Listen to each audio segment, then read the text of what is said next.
সাইমা ফরিদ আমার ভালো মনে দাঁড়ায়। এতই যদি ভালো ফ্রেন্ড হয় তোমার সাথে 13-14 বছর যোগাযোগ রাখিনি কেন? আরে আজব তো, আমিও তো 13-14 বছর তাদের সাথে কোনো যোগাযোগ রাখিনি। জানি রাতে কখন আসবে, কখন ফিল্মও তা তো জানি না, আর ওরা কখন ডিস্কোটাইব এটা তো জানি। জীবনে অনেক মানুষ দেখেছি কিন্তু তোমার মতো বন্ধু পাগল মানুষ দেখি। আজ এত বছর পর আমার পুরানো পরিচয় লাগে মনের মধ্যে তুই পাগলামি কাজ। আচ্ছা ঠিক আছে, সাবধানে যেও আর সাবধানে বাসায় ফিরে এসো। গাফর যেভাবে বলেছে সেভাবেই তো আসলাম। গাফার না আসলে আমরা ঝামেলায় পড়ে গেলাম। হঠাৎ ওর বউর এমন অসুখ হবে কে জানো। তাছাড়া ও না আসলে কোনো সমস্যা নেই, ওনাকে এখানে সবাইকে বলে দিচ্ছে। আশেপাশে তো কাউকে দেখছি না। আপনাদের আসতে কোনো সমস্যা নেই। আপনি কে? আমি এই রিসোর্টের ম্যানেজার। গাফফার স্যার আপনাদের আসার কথা আমাকে মোবাইল করে জানিয়েছে। ও আচ্ছা, এই গাড়ির ভিতরে আমাদের লাগেজগুলো বের করার ব্যবস্থা করুন। লাগেজগুলো সব আমি দিতেছি। ও আচ্ছা, আপনি তাহলে এখানে কাজ করেন, গাড়ি থেকে লাগেজগুলো নামিয়ে রুমে পৌঁছে দিয়ে আসেন। জি আছে। হ্যাঁ, আপনারা আসুন, আমি আপনাদের রুম দেখিয়ে দিচ্ছি। আসুন স্যার। লাগেজগুলো সব এনেছো? সব আনা শেষ। খুব ভালো করেছো। আচ্ছা ঠিক আছে, তোমরা এখন যাও। স্যার, আপনাদের যখন যা লাগবে আমাদের বলবেন। আচ্ছা ঠিক আছে, শোনো টাকাটা রাখো, এটা তোমাকে বলবো। কেন স্যার? বলছি স্যার, এটা তো আমাদের দায়িত্ব। তোরা মনে হয় আমার চিনতে পারিস নি, আমি শফিক। শফিক? কোন শফিক?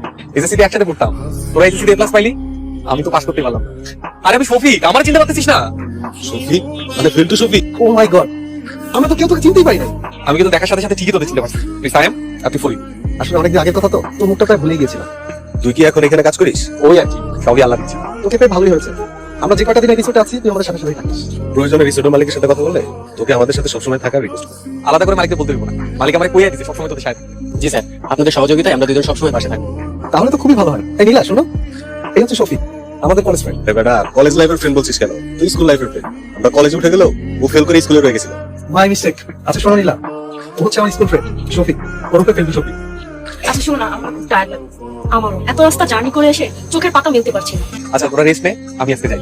তুই কিন্তু সকাল সকাল চলে আসবি, আমরা কেউ কিন্তু গ্রামের কিছু চিনি না। তোরা কোনো চিন্তা করবি না, সকালবেলা দরজা খুলে দেখবি আমি দরজার সামনে দাঁড়ায় আছি। দায়িত্ব কিন্তু নিলি, দায়িত্ব পালনটা ফেল করিস। ইনশাআল্লাহ পেয়ে মনে আছে? মনে আছে। বিকেলবেলা আমরা সবাই প্রাইভেটে যেতাম। স্যার একটা মেয়ে ছিল, রত্না না রেণুকা কি জানো না। আমরা অঙ্ক না পারলে স্যারের হুকুমে বেতন এনে দিত, আর স্যার আমাদের মারতেন। ও হচ্ছে নতুন স্যারের মেয়ে রেনু। ফরিদ ভাই, হ্যাঁ ভাই, এবার নিশ্চয়ই চিনতে পেরেছেন। শফিক বলছি আমার বুকে স্যারের পিটনের প্রতিশোধ একমাত্র তুই নিতে পেরেছিস। স্যারের মেয়েকে বিয়ে করেছিস, এর চেয়ে বড় প্রতিশোধ আর হতেই পারে না। সাইম ভাই, প্রতিশোধ কিন্তু বাবাও নিয়েছে। সারা জীবন তো ছাত্রকে শাসন করতে পারবে না, তাই মেয়ের জামাই বানিয়েছে, বাকি জীবন যেন মেয়ে শাসন করতে পারে। কিন্তু রতন স্যার যেরকম রাগী আর বিচক্ষণ মানুষ, তোর মতো ফেলটুসের কাছে তার মেয়ে বিয়ে দিল কিভাবে? আমাদের কিন্তু লাভ হয়েছে। বলিস কি রে শফিক, তোকে তো আর ফেলটুস বলা যাবে না। ভালোবাসার প্রতিযোগিতা তুই তো আমার থেকে একদম এগিয়ে। ঠিকই বলেছেন, আপনার বন্ধু এদিক দিয়ে অনেক মেধাবী, প্রেম ভালোবাসার দিক দিয়ে সে একবার গোল্ডেন এ প্লাস। আচ্ছা, তোমরা কি এখানে শুধু গল্প করতে এসেছো? আর গল্প করা হলে তোমরা ঢাকাতেই করতে পারতাম। চলেন ভাবি, ওনারা গল্প করুন, আমরা একটু ঘুরে আসি। যে বলেন না ভাবি, আমরা তো এখনই ঘুরতে বেরো। তাছাড়া রিসোর্ট থেকে আপনাদের জন্য গাড়ির ব্যবস্থা করা হয়েছে। আরে গাড়ি তো আমাদের সাথেই আছে। এক গাড়িতে তো আর সবার জায়গা হবে না। আমরা গাড়িতে যাচ্ছি, তুই আর তোর বউ একটা রিক্সা নিয়ে আমাদের পিছন পিছন চলা। শুধু শুধু আরেকটা গাড়ি ভাড়া করে বাড়তি খরচের কি দরকার? বাড়তি খরচ কেন? এটা তো শুধু তোদের চলাচলের জন্য ব্যবস্থা করা হয়েছে। বাহ, রিসোর্টের মালিক তো দেখা যায় অনেক উদার, ক্লায়েন্টের জন্য গাড়ি সার্ভিসও দেয়। ফ্রি গাড়ি হলে সমস্যা নেই, দুই গাড়িতে সবাই আরামে পয়সা দিতে যাওয়া যায়। ফ্রি কার সার্ভিস বলে কথা। আচ্ছা, কি যেন নাম তোমার? আমার নাম রেনু। আমার না এখন বিশ্বাস হচ্ছে না যে তুমি রতন স্যারের মেয়ে। বাবা এখনো আপনাদের কথা বলে। আপনাদের দুজনের মতো মেধাবী ছাত্র বাবার কোনোদিন দেখেনি। স্যার সবসময় একটু বাড়িয়েই বলেন। আসলে স্যার অনেক সহজ সরল তো, তাই এমন বলেছে। স্যার অবশ্যই সমস্যা হবে। তা না হলে কি ফেলটু শফিকের সাথে স্যারের মেয়ের বিয়ে হয়? স্যারের বিয়ে হতো বড় কোনো ডক্টর ইঞ্জিনিয়ারের সাথে। শফিক, গাড়িটা কি ছায়া রাখা হয়েছে? আমি ড্রাইভার দুজনকে বলেছি গাড়ির জন্য ছায়া থাকবে। বন্ধু তো বন্ধুই, আর ওরা আমার কখনো সমান। কথা কথা ফেলটুস বলছে, এটা সেটা আনাচ্ছে তোমাকে দিয়ে। বন্ধু দরকার পড়লে বন্ধুই তো কইবো, তাই না? ডাটার মধ্যেও তো একটা আন্তরিকতা থাকে। অনেকদিন পর দেখা হয়েছে, তাই হয়তো একটু সংকোচের মধ্যে আছে। তুমিও তো তাদেরকে অনেকদিন পর দেখেছো, তোমার তো কোনো সংকোচ হচ্ছে না। শোনো রেনু, এত বিষয় দিলে হয় না। তাছাড়া বন্ধু বান্ধবের মধ্যে একটু ফাইজলামি ইয়ার কি তো হইবই। এই জন্য তারা তোমাকে কথা কথা ফেলটুস বলে ডাকবে। আমার তো ভালোই লাগে, 13-14 বছর পর কেউ আবার আমার এই নামে ডাকতেছে। আমি তো অতীতে ফিরে দেখেছি। খুব ভালো হয়েছে, অতীতে যখন ফিরে গিয়েছো ফর্ম ফিল আপ করে এসএসসি পরীক্ষাটাও দিয়ে আসো। শোনো রেনু, কেন, আমি আবার কি বললাম? তোমার স্কুলের বন্ধু একসাথে পড়েছো, তার জন্য কি সারাদিন ওই অশিক্ষিত মানুষটাকে নিয়ে ঘুরতে হবে? আচ্ছা আমি কি গ্রামে কিছু চিনি? শফিক আমাদের সাথে থাকলে আমাদের একটু সুবিধাই হয়। দেখো, তুমি একটা কোম্পানির জিএম, তোমার স্ট্যাটাস আর ওই অশিক্ষিত স্ট্যাটাস নিশ্চয়ই এক হবে না। সব আমল তামল বলছো, আমাদের দুজনের স্ট্যাটাস কেন করতে যাবে? দেখো, আমরা এখানে হলিডে কাটাচ্ছি, আমাদের একটা প্রাইভেসি থাকা দরকার। একটা অশিক্ষিত কোথায় বলে ছাইদের আমার সাথে বান্ধবের মতো ঘুরে বেড়াচ্ছে। আমি কালকে তোমাদের সাথে যেতে পারবো। কেন? আমার ক্লিনিকে কাজ আছে। আমার বন্ধু আর তার পরিবার এসে 2 দিন লাগে। এই 2টা দিন তুমি তোমার ক্লিনিক বন্ধ রাখতে পারবে না? জরুরি দরকার আছে, তাই বন্ধ রাখতে পারবো। আমার তো মনে হইতেছে তুমি ইচ্ছা করে যেতে চাইছো। আরে না, মোটেও এমন কিছু না। দেখো রেনু, ফরিদা সাইম দুজনই শহরে পড়ালেখা করছে। আমাদের মন মানসিকতার সাথে ওদের মন মানসিকতা মিলবে না। তুমি ওদের আচরণে কিছু মনে করো। আমি কিছুই মনে করি না। তবে তুমি যেন তোমার বন্ধুদের ব্যবহারে শেষ পর্যন্ত কষ্ট না করো। আমার বন্ধুরা আমার কষ্ট দিব না। এই যে কিছুক্ষণ আগেই বললে তাদের মন মানসিকতার সাথে আমাদের মন মানসিকতা মিলবে না, তুমি তাদেরকে বন্ধু ভাবলেও তারা তো তোমাকে বন্ধু নাও ভাবতে পারে। ওরা যা খুশি করুক। ওরা এখন আমার কাছে সেই ছোট্টবেলার স্কুল ফ্রেন্ড, আমার কলিজার বন্ধু। আচ্ছা কোনো অনেক রাত হয়েছে, ঘুমায় পড়ো। আমার আর এই গ্রাম ভালো লাগছে না, যত তাড়াতাড়ি সম্ভব ঢাকা ফিরে যাও। একদিন না যেতে হাঁপিয়ে গেল। গ্রামে মানুষ থাকে? গ্রাম কোথায়? আমরা তো রিসোর্টে থাকছি। এইটা রিসোর্ট মানলাম, কিন্তু বাইরে বের হলে তো সেই মাটির রাস্তা, গরু ছাগল হাঁস মুরগি এগুলোই তো চোখে পড়ে। আরে পাগলি, এগুলো তো গ্রামের সৌন্দর্য। আমার সৌন্দর্য দেখা শেষ, আমি ঢাকায় ফিরে যাবো। সাইমন নীলাভাবিকে রেখে আমরা যদি চলে যাই তাহলে বিষয়টা খারাপ দেখায়। এর উপর আবার উত্তর ঝামেলা হিসেবে ছুটেছে এক মূর্খ পাহাড়া। কার কথা বলছো? কে আবার? তোমার স্কুল লাইফের বন্ধু, সারাদিন আঠার মতো লেগে থাকে। আরে পাগলি, এতদিন পরে বন্ধুদের পেয়ে হয়তো একটু আবেগপ্রবণ হয়ে পড়েছে। গ্রামের মানুষের এসব আবেগ টাবেগ কিছুই না, শুধুমাত্র বকশিস পাওয়ার লোভে এত দোস্ত দোস্ত করে। আজ কোথায় যাবি কম, আমি বন্দোবস্ত করে দিচ্ছি। শফিক, আসলে আজকে আমি আর ফরিদ চাচ্ছিলাম আমরা নিজেরা কন্ট্যাক্ট করেছি। ঠিক আছে চল, আমি ঘুরে দেখাইতেছি। তোর আজ আমাদের সাথে যেতে হবে, তুই বরং এখানেই থাক। সবসময় আমাদের সাথে থাকলে আবার তোর মালিক উল্টা কিছু ভাবতে পারে। আরে মালিক কিছুই করবে না। বন্ধু দেখ, আমরা চাই না যে আমাদের জন্য তো চাকরির কোনো ঝামেলা হোক, তাই আজকে তুই এখানেই থাক, আমরা ঘুরে আসছি। আরে কইলাম তো আমার চাকরির কোনো ঝামেলা হবে না। বাংলা বুঝিস না? তোকে থাকতে বলছি, তুই থাক। আমরা কি বাচ্চা কোথা নাকি যে হারিয়ে যাবো? তুই তোর কাজ কর, আমাদেরকে আমাদের কাজ করতে দে। আসসালামু আলাইকুম স্যার। আসসালামু আলাইকুম স্যার। স্যার আমাদেরকে চিনতে পেরেছেন? না তো বাবা, স্যার আমি সায়েম, 2003 এর ব্যাচ।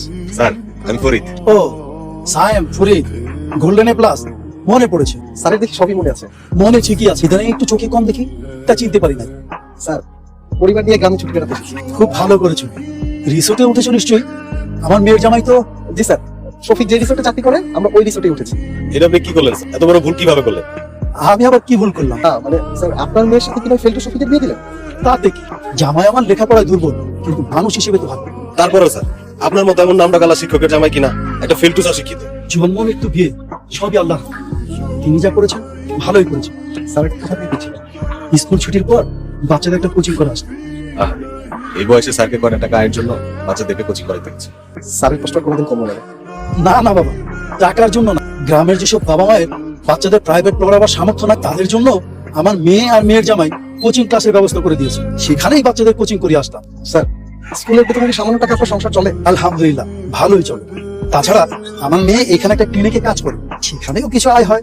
ছোট সংসার ভালোভাবেই চলে যায়। আপনার মেয়ে মানে শফিকের বউ রেল ওভার ক্লিনিকে কাজ করে, নার্স নাকি? না না, নার্স হবে কেন? আমার মেয়ে তো ডাক্তার, MBBS ডাক্তার। স্যার কি আমাদের সাথে মজা করছেন? এই বয়সে কি মজা করা সাজে? স্যার আপনার MBBS পাস করে নাকি আপনি শফিকের সাথে বিয়ে দিয়েছেন? বিয়ের সময় তার রেনু ডাক্তার হয়নি, জামাই বাবা যে নিজে কষ্ট করে রেনুকে পড়ালেখা করিয়ে ডাক্তার বানিয়েছে। না স্যার, আপনি ভুল করছেন। আপনি চাইলে আপনার মেয়ের জন্য ভালো পাত্র জোগাড় করতে পারতেন। আমার মেয়ের জামাই নিয়ে আমার কোনো অভিযোগ নাই। আমার মেয়ের জামাই লাখ একটা, আমি আল্লাহর কাছে শুকরিয়া জানাই। স্যার আপনার মেয়ে আপনার বিষয়, আমাদের কাছে একটু খটকা লেগেছে তাই আমরা বলছি। কি ব্যাপার, একা একা দাঁড়ায় আছো যে? আজ ওনাদের সাথে যাওনি? সাহেব আর ফরিদ অনেক করে যাইতে বললো, কিন্তু আমার একটু কাম আছে, এই জন্য যাইতে পারি। আমি কি তোমার নতুন বিয়ে করা বউ? 4 বছর প্রেম করছি, 3 বছর ধরে সংসার করতেছি।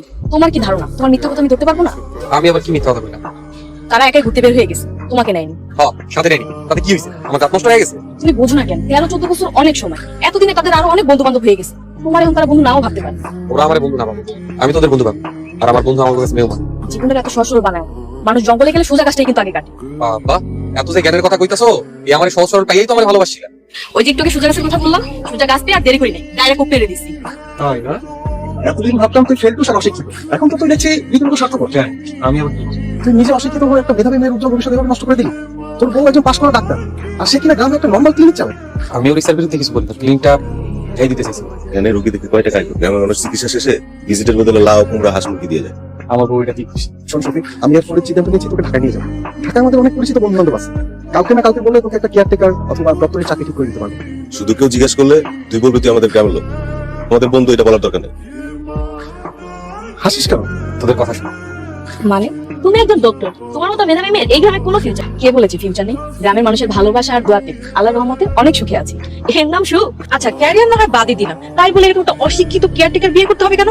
আমি আমার স্বামীকে নিয়ে অনেক ভালো আছি, ও ছিল বলেই আমি ডাক্তার হতে পেরেছি। তোমার মতো সুন্দরী মেধাবী মেয়ের জন্য কত ডাক্তার, ইঞ্জিনিয়ার, অফিসার লাইন দেবে, আর তুমি কিনা বোকার মতো একটা অশিক্ষিত কেয়ারটেকারকে বিয়ে করলে আর জীবনটা নষ্ট করে ফেলে। দেখেন ভাবি, আমার স্বামীর নিয়ে কেউ কিছু বললে আমার ভালো লাগে না। তাছাড়া আমি আমার স্বামীর নিয়ে অনেক খুশি।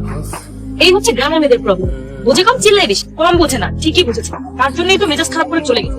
দেখবেন ভাবি, মনে মনে ঠিকই আফসোস করবে। এগুলো কিসের? আগামীকাল সাইমা করে চলে যাবে, ওদের লেগা ওদের বই লেগা উঠু উপহার দিচ্ছি। খুব সুন্দর হয়েছে। এটা নিলাম আমি, আমার বিয়েটা আপনার এসবের কি দরকার ছিল? কি যে কথা ভাবিরা প্রথম আমাকে গ্রামে বেড়াইতে আইছে খালি এত বিদায় দিয়ে গেছে না না এটা এটা এটা হয় নাকি আরে বেকু, এটা বকশিস না, বন্ধু হিসেবে দিছি, রাখ। সত্যি সত্যি যদি বন্ধু ভাবস তাহলে টাকা আমি দিতে পারবো না এই টাকা আমরা দিস না আচ্ছা ঠিক আছে, এই দাঁড়াও, আমার জুতায় না ময়লা লেগেছে। আরে আসলে তো মজা লাগছে কিভাবে লাগলো? জানি না কোথা থেকে লাগলো, এখন তো এটা পরিষ্কার করতে হবে। শফিক দেখ না একটা রোয়া কিংবা কাপড় পাওয়া যায় কিনা, ওর জুতাটা তো পরিষ্কার করতে হবে। এই, তোমার বেনুকে টিস্যু আছে? থাকলে আপাতত দাও। টিস্যু তো শেষ হয়ে গেছে। আচ্ছা আপাতত এই শাড়িটা দিয়ে মুছে ফেলি, কি বলো? না ভাবি, তুই সব বিকেলে আসা। আমাকে কখনো এসব শাড়ি পরতে দেখেছেন? আর এখন এই মুহূর্তে আমি জুতা মোছা কাপড় কই পাবো? আর ব্যাগে তো টিস্যু নেই। ভাবি আমি শার্ট দিয়ে শাড়ি কর্মচারীর সামনে মালিক নিজের শার্ট খুলে দিতে পারছে, তুমি পাবে। আমি ম্যাডামের জন্য বলছি। কে কর্মচারী, কে মালিক? আরে তুই ওনার কথা কান দিস না তো ম্যানেজার সাহেব আপনি কি বলতেছেন এসব আমি ঠিকই বলছি, আপনারা যাকে দিয়ে লাগেজ টানাচ্ছেন তিনি আমাদের রিসোর্টের মালিক। যিনি নিজের শার্ট খুলে বন্ধু ওয়াইফের জুতা পরিষ্কার করে দিচ্ছে তিনি আমাদের মালিক শফিক। ম্যানেজার সাহেব আপনি চুপ করেন না স্যার, আমি চুপ করে থাকতে পারতেছি না। আপনার যদি খুব খারাপ লাগে আমাকে চাকরি থেকে বাদ দিতে পারেন, কিন্তু কর্মচারীর সামনে মালিক যদি নিজের গায়ে শার্ট খুলে জুতা পরিষ্কার করে এটা খুবই অপমানজনক।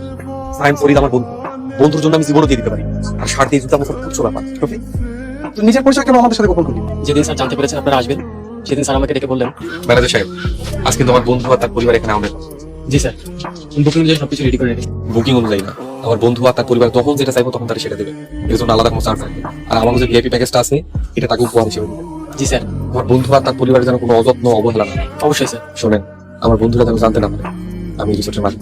কেন স্যার? আমি চাই ওরা আমার সাথে পুরাতন দিনের বন্ধুর মতো মিশুক গল্প করুক। আমি অল্প শিক্ষিত হলে কি ওরা কিন্তু সবাই উচ্চ শিক্ষিত। আমি রিসোর্টের মালিক জানলে আমার এই উপহার ওরা নিবে না। ওদের আত্মসম্মান বোধে লাগবে। সেদিন থেকে স্যার আপনাদের সাথে কেয়ারটেকার মতো মিশেছে আর সারাক্ষণ আপনাদের পাশে থেকেছে। আপনি জানতো ম্যানেজার সাহেব আপনাকে দিয়ে কোনো কাজ হয় না আপনার চাকরি আজ থেকেই শেষ। আপনি কেমন মানুষ সেটা আমরা সবাই জানি স্যার। আপনি হয়তো একটু পরে বকা দিবেন বা গালমন্দ করবেন কিন্তু আমাকে চাকরি থেকে বাদ দিবেন না। হয়েছে আপনাকে তো প্রশংসা করতে হবে না আপনি যান আপনাকে যান কাজে সবাই অভিনয় করতে বলছিলাম সেটাও পারে কিন্তু বন্ধু তোর অভিনয় আমরা ভালো লাগে। এই কয়দিনে একবারের জন্য মনে হয় না যে এই রিসোর্টের মালিক। ভাই আপনি আমাদের সঙ্গে ভাই আপনি আমাকেও মাফ করে দিবেন প্লিজ। ছি ছি ভাবি আপনারা এইসব কইতেছেন কেন? এবার কিন্তু আমার নিজেরই দোষী মনে হচ্ছে কিছু করলি জানি গেম পড়ালেখা দিব এনএফএলএনসি পাস করলে ইন্টারমিডিয়েট পাস করতে হবে এরপর নিজের পরিশ্রমে আর কষ্টে একটা সেই ব্যবসার লাভের টাকায় বাচ্চাদের দুটাই রিসোর্ট আর পিকনিক স্পটটা দিই আমাদের এলাকা মোটামুটি পর্যটন শিল্পের জন্য ব্যাস।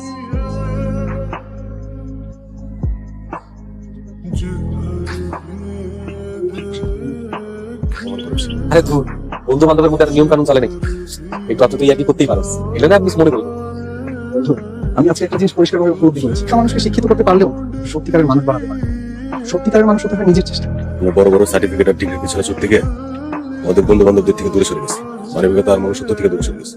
দোস্ত আমাদের কি মাফ করবে?